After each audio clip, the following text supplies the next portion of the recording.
And welcome back, everybody, to another edition of Tobs Talk presented by Thomas & Ferris right here on Greenlight Channel 2. I'm Jake Donnelly, and as always, thank you for tuning in.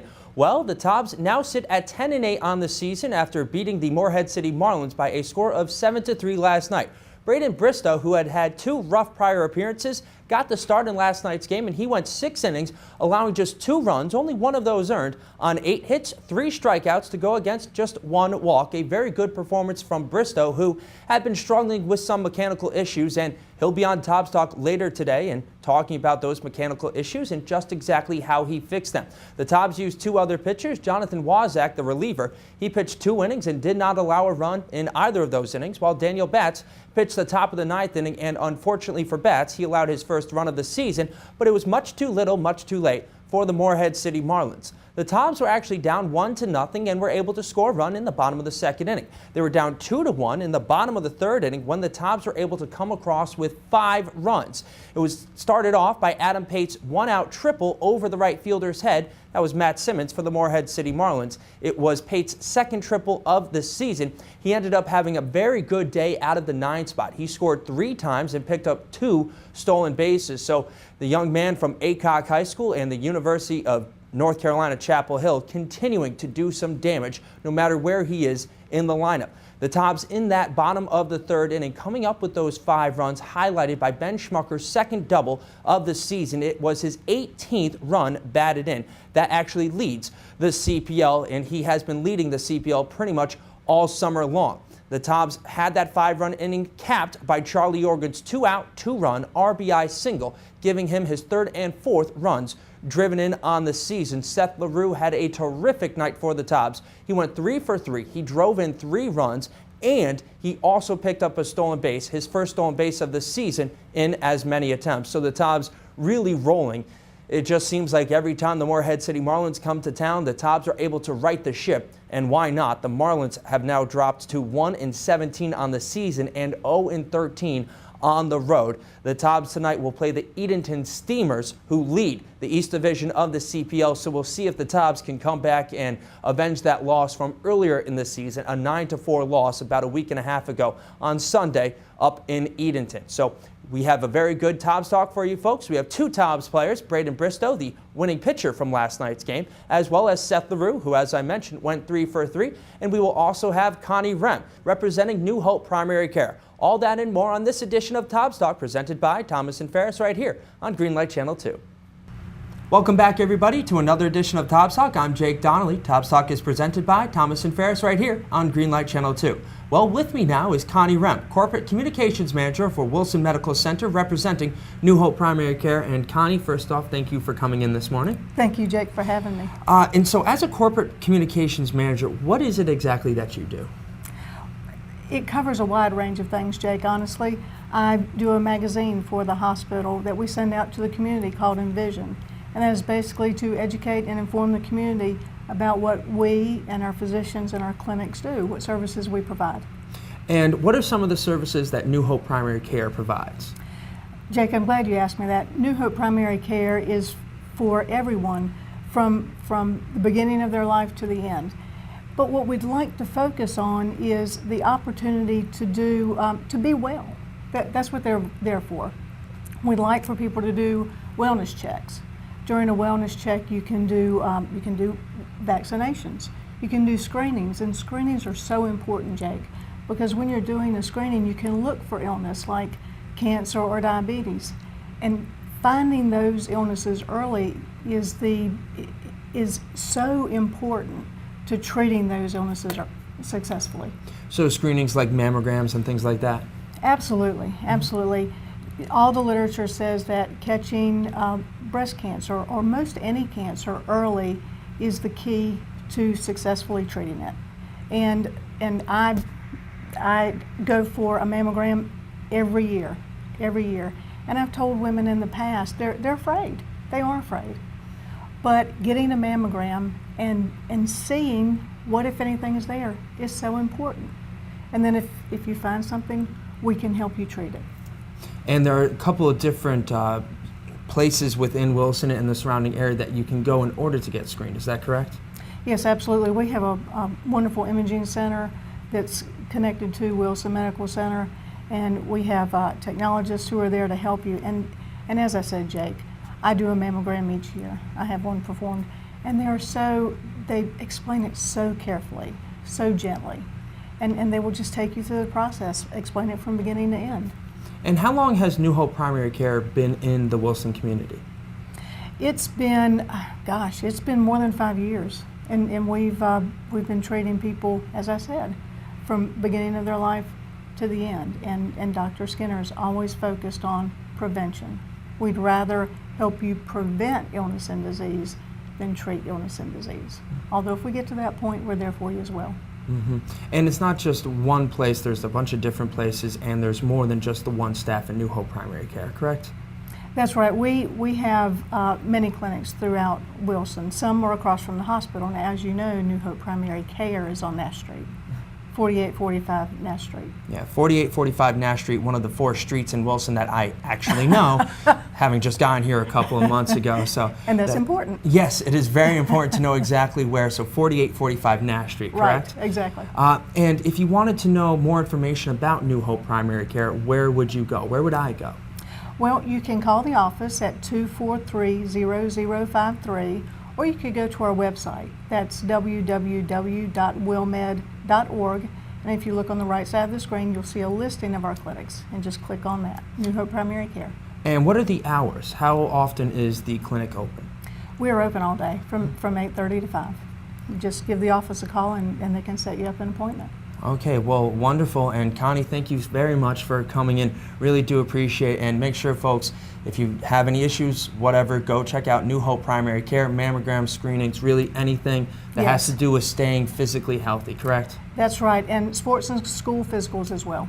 Yep, sports and schools physicals. Tonight's game against the Edenton Steamers, it is sponsored by New Hope Primary Care. It is also Sluggers Kids Night. So make sure you come out, and make sure, folks, you always stay healthy. You women out there, do the mammograms. I know Connie said that she does it once a year. My mom, who had to deal with that, actually has to do it twice a year, and for a good about 8 to 10 months, I had not a single piece of hair on top of my head because of it. So I looked like a cue ball on a pool table. And just remember to stay safe and check out all the screenings that New Hope Primary Care can offer you, folks. Connie, again, thank you for coming in this morning. Thank you again, Jake. All right, when we come back, we will have pitcher for the Tobs, Braden Bristo, who picked up the win last night. All that and more on this edition of Tobs Talk, presented by Thomas and Ferris on Greenlight Channel 2. And welcome back, everybody, to this edition of Tobs Talk, presented by Thomas and Ferris, right here on Greenlight Channel 2. I'm Jake Donnelly, and as promised, I have starter for the Tobs, Braden Bristo. Braden, your last couple of appearances didn't really go the way that you wanted to, but last night in your second start, a very good start. 6 innings, you allowed 2 runs, just 1 earned, and you picked up your first win of the season. What went so well for you out there on the mound last night? The summer we usually use it for, or I'm using it to work on some mechanic things, and this last week I was doing that, and it might have contributed to my not so good outings, but I think it helped me last night because finally some things started clicking up there on the mound, and I felt a lot more comfortable up there, and kind of got into a groove to where I was able to work through a few jams and things like that, so I felt a lot better last night. An odd stat, the Morehead City Marlins had a runner on base in every single inning last night. Every inning. Every inning. In those 6 innings that you pitched, you allowed 8 hits. The term that they use is always called scattering those hits. It doesn't seem to bother you, though, when guys are on base. Why is that? You know, like when I was at Louisiana Tech this last year, I was a freshman, and I started off as a reliever.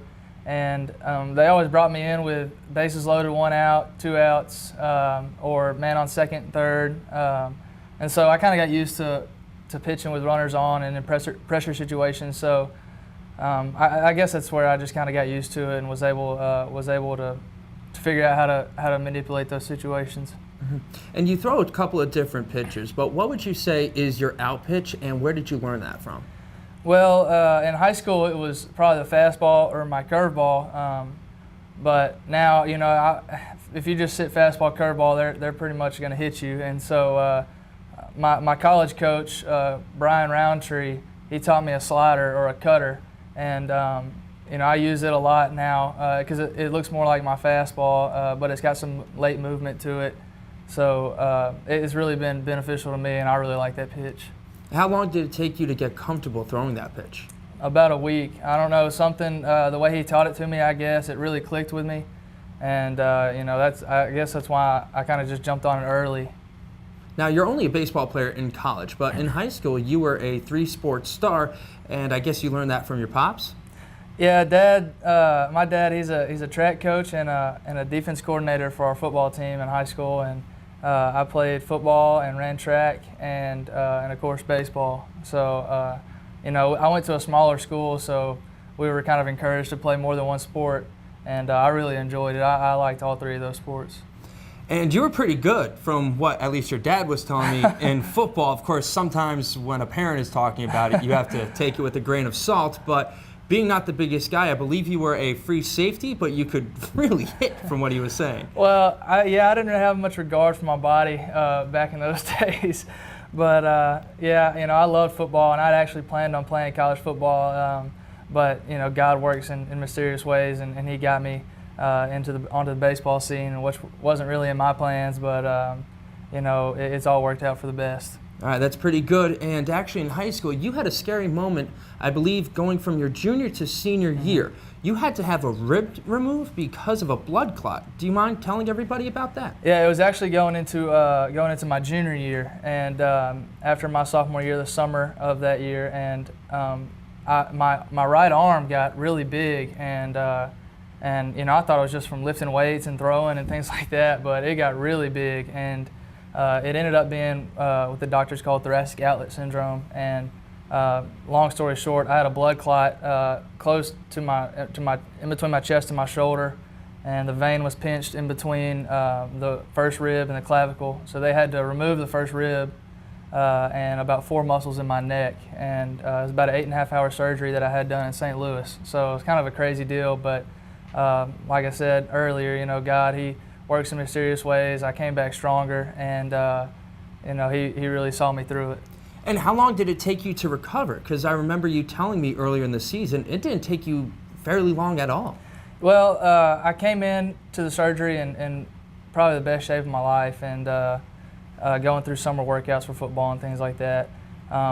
And pretty much they put a patch on the vein, and so I just had to wait for that patch to heal. I was on blood thinners for about 10 weeks. The doctor let me get off of them 2 weeks early so that I could get back into football, and I only had to miss 1 game. So. All right, well, Braden, thank you for coming in. And, of course, Braden playing really well, especially picking up his first win of the season in last night's game. For those of you that aren't all that squeamish, you can check out Braden's removed rib, which he has a picture of and which I put on Twitter. You can find that under my Twitter handle, which is Jacob Donnelly 31. That's JACOB DONNELLY, the number 3, the number 1. Again, if you're not squeamish, if you are, you might not want to take a look at that. Yeah, it's pretty fresh out the body, so be careful. Yeah, I was surprised that he had the picture, and I had to ask. I'm one of those people, and I apologize for it. All right, folks, when we come back, we will have Seth LaRue, first baseman for the Wilson Tobs, right here on Tobs Talk, presented by Thomas & Ferris. And welcome back, everybody, to this edition of Tobs Talk. I'm Jake Donnelly, and Tobs Talk is presented by Thomas & Ferris right here on Greenlight Channel 2. With me now is Seth LaRue, first baseman for the Wilson Tobs. Seth, you started the season 0 for 12, but then in Saturday night's Game 2 of the doubleheader against the Wilmington Sharks, at bat number 1, a strikeout, and at bat where you kind of looked off balance, but then in your next at bat, a double down the right field line, a pitch that was elevated out of the zone, you just went with it. How good did it feel to get that first hit and first RBI out of the way? Well, it felt really good. My first however many at bats, I thought I was actually doing pretty well, just hitting it right at him, and then that at bat, I kind of just got my breakthrough at bat and just staying with it, and it felt really good to get out of the way, and now I've gotten a few more hits since. So. And hitting coaches, they like to talk about how when you're going to the opposite field, that really means you're staying on the ball. Is that the case with you right now? Right now, I would say it is. Sometimes you go through stretches where using the whole field is kind of more of a challenge, but lately I've been doing a pretty good job, and I feel really comfortable at the plate. And in that second game of the doubleheader, you ended up actually 3 for 4, including a home run to left field, which was a mammoth shot. Did you know that was off the second it left the bat? I had a pretty good idea. It was pretty deep in the gap, so I wasn't sure right off the bat, but I knew I got it pretty well, so it was a good feeling. And then last night, you actually kept the good hitting going, went 3 for 3 with 3 runs driven in, and a stolen base. I didn't know you had the wheels. Sometimes the fastest guys on the team aren't necessarily the best base stealers, but you had a pretty good jump. Was that a straight out steal? Yeah, it was. And I didn't steal many bags this year, but it's not more really about speed. It's more about being a good base runner, getting jumps. So I got a good jump last night and ended up stealing base. Now you're doing some good work on the bases, you're doing some good work at the plate, but especially in the field, and it's kind of surprising, at least from my standpoint, because this really isn't your first position. You've only been playing first for, what, a year now? Yeah, that's correct. This is the first year I've been just a first baseman. Coming into junior college, I played catcher all through high school, and then in junior college, I made the transition to outfield. So I played a little bit of first base in junior college as well, but this is the first year I've been a true first baseman. What's the hardest transition for you going from catcher, outfield, and then to first base? Well, it's always kind of been a challenge learning how the ball comes off the bat in different positions. It's kind of tough to read balls when you're not accustomed to certain areas on the field, so that's probably been the hardest part. So having played all of those positions, I have to ask, what is your favorite position on the ball field? It kind of just depends at the time. It's kind of where I'm most comfortable, really. So at one time, outfield was probably my favorite position, but now I think first base is probably my favorite position. So you're pretty happy that your knees aren't getting ravaged day in and day out? That is definitely a plus, yeah. Were you a guy that used to have to take ice baths after long practices and things like that, or no? I would every once in a while, but I hate ice baths, so I try to stay away from them. I'm not sure if there's anybody that actually enjoys those. No, I don't think so. No, not a good feeling whatsoever. You come from Evansville, Indiana. What's the transition like playing at Campbell and then playing here in Wilson, North Carolina? Well, it hasn't been too tough. Going to Campbell, it really wasn't a very hard transition just because all the whole team and the coaches and everything were so welcoming to the incoming guys. So they made it really easy. And then Wilson has been not very hard as well, just because it's actually very close to Campbell and a lot of supporters of Campbell. So they've also made it very easy.